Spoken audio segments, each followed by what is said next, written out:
To have a button group span the entire width of the screen, we can use the button group justified class. In this example, we can see the buttons respond to changes in the browser size.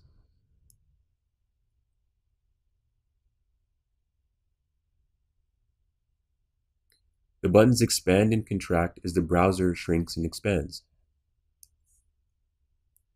In order to do this, we need to create a div and attach two classes.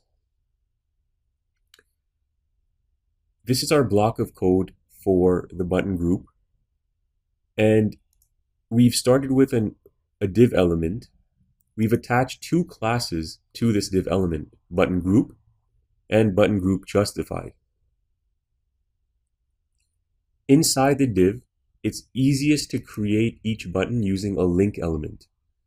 Here you can see we have three links, starting with our opening A tag.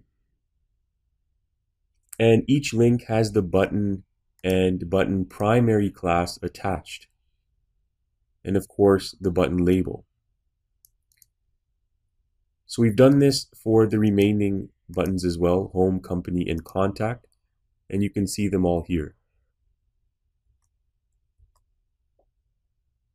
So this is the easiest way to do it. We can use button elements as well for the links, but the process is a bit longer.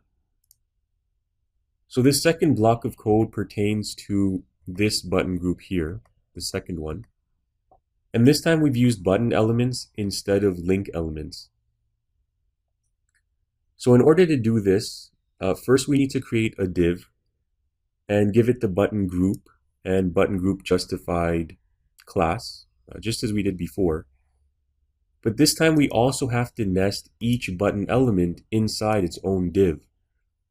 So you can see we have three div elements, and each element has the class button group. Inside each div element, we have the button element, and we've attached two classes, button and button primary, to the button element. And so we've done this, we've repeated this for each button. So you can see that the process is a bit longer if you want to use the button element.